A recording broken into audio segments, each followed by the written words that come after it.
Bonjour YouTube, comment ça va? Moi ça va super bien. On se retrouve aujourd'hui pour une toute nouvelle vidéo. Je vais faire mes pronostics pour la saison 2023-2024 du LOSC. Avant que la vidéo commence, comme d'habitude, tu t'abonnes, tu likes, tu partages. Et il y a mes réseaux sociaux qui sont juste en bas. Et moi je te souhaite une bonne vidéo.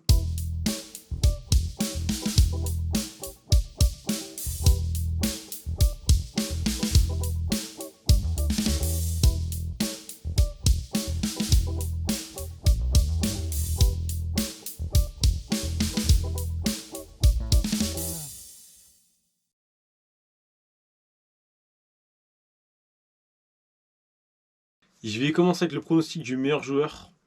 Pour moi, j'hésite entre deux joueurs, entre Lucas Chevalier et Benjamin André. Mais je vais quand même choisir Benjamin André parce que c'est une valeur sûre depuis plusieurs années. Pour moi, il devrait être en équipe de France et c'est une anomalie qu'il ne soit pas en équipe de France d'ailleurs, Benjamin André. Donc je vais dire Benjamin André. Pour le pronostic du meilleur buteur, je vais dire Jonathan David parce que je pense qu'il devrait rester chez nous sauf gros retournement de situation. L'année dernière, il nous a quand même claqué une vingtaine de buts en Ligue 1. Il a beaucoup de réussite au niveau des pénaltys. Puis je vois pas d'autres tueurs devant le but. On a pu le voir notamment l'année dernière et puis le dernier match contre Nice, le premier match de championnat où on a, mis à part Jonathan David, personne n'est tueur devant le but. Donc je vais dire Jonathan David. Ensuite, on va passer au pronostic du meilleur passeur. Là, j'hésite entre deux joueurs. Il y a Rémi Cabella parce que tout simplement c'est notre meilleur passeur l'année dernière.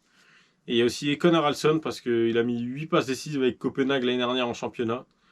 Mais je vais quand même pencher sur Rémi Cabella, étant donné que Cabella va se positionner en tant que numéro 10.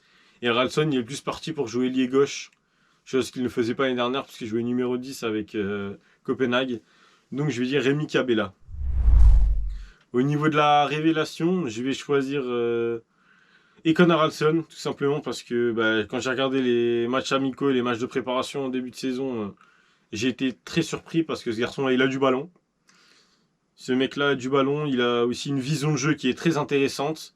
Il finit bien devant le but, donc pour moi, je pense que ça va être la révélation de cette saison. Et j'ai vu qu'on avait recruté aussi un joueur qui s'appelle Nacho Miramon, et je regarderai quand même d'un œil Nacho Miramon, ça a l'air d'être intéressant. J'ai pas regardé d'highlight, et je l'ai jamais vu jouer, mais j'ai l'impression que ça a l'air d'être intéressant. Ensuite, au niveau de la meilleure recrue, ça se tape entre Samuel Umtiti et Thiago Santos.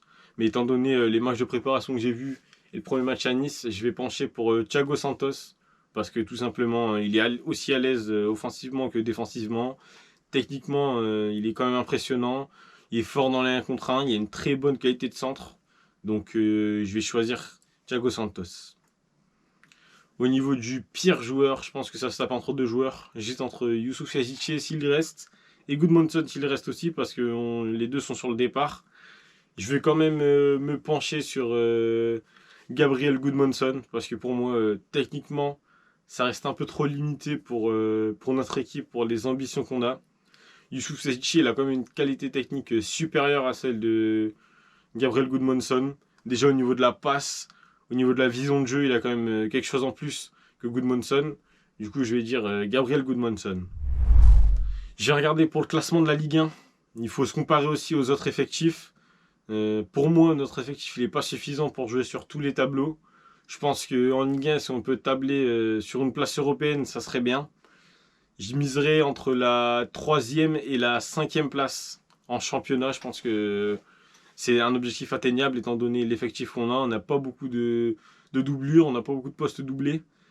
On a aussi beaucoup de joueurs qui ont tendance à se blesser assez souvent, comme Adam Ounas et Don Zegrova aussi, ça devient récurrent.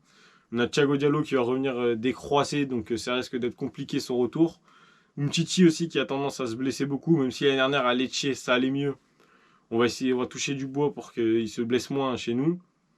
On a quand même Cabella aussi qui est un peu âgé, donc pour enchaîner les matchs, ça risque d'être compliqué. Ismaili aussi qui enchaîne les blessures, pour enchaîner les matchs, ça risque d'être compliqué aussi. Donc une troisième ou entre la 3e et la 5e place, ça me conviendrait en championnat. Ensuite, en Coupe de France, je pense que c'est l'occasion de faire jouer quelques jeunes, chose qu'a fait Paulo Fonseca l'année dernière, chose qu'on ne faisait pas d'ailleurs auparavant avec Christophe Galtier ou Jocelyn Gourvenec. Donc je pense que en faisant jouer les jeunes et en essayant de reposer certains cadres, On peut essayer d'aller viser un quart de finale, je pense que ça serait satisfaisant. Et puis si on peut aller au bout, je prendrai, mais je pense que pour moi un quart de finale minimum, ça serait satisfaisant. Et pour la Conference League, ben, je pense que ça devrait être notre objectif principal.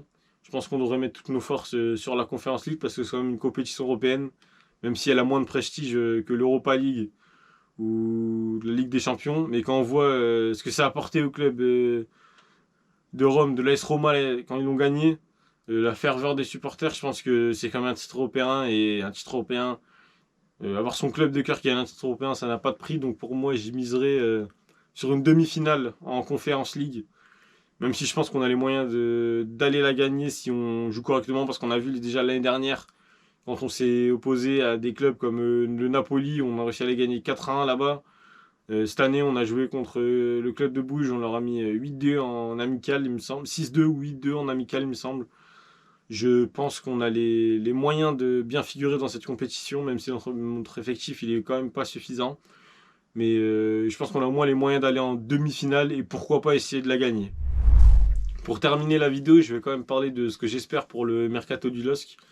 J'ai vu qu'il y avait Carlos Baleba qui était sur le départ à Brighton, qui proposait 17 millions d'euros plus des pourcentages à la revente. J'espère qu'on puisse en tirer au moins 30 millions, parce qu'ils ont quand même vendu Moses Caicedo 123 millions à Chelsea, donc ils ont quand même de la marge. J'ai vu que Liverpool aussi était sur Baleba, donc si on peut essayer d'avoir une concurrence et essayer d'aller en tirer minimum 30 millions, ça serait intéressant. Après, si on peut aller sur les mêmes prix que Amadou Onana, pourquoi pas, 40 millions d'euros, je prends tous les jours.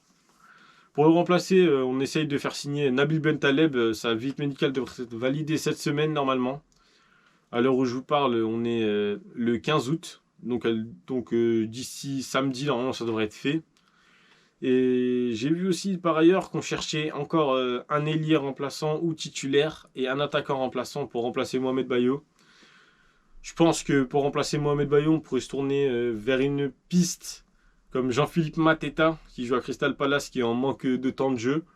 C'est une piste assez fiable, puisqu'il est sur 5 buts par saison. Je pense que c'est un bon finisseur, assez rapide, assez fin techniquement, qui accepterait d'être remplaçant, parce que le remplaçant chez nous, il va avoir du temps de jeu, étant donné les compétitions qu'on a jouées cette année.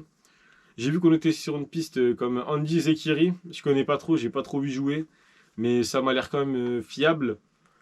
Mais je préférais quand même avoir Jean-Philippe Mateta comme piste.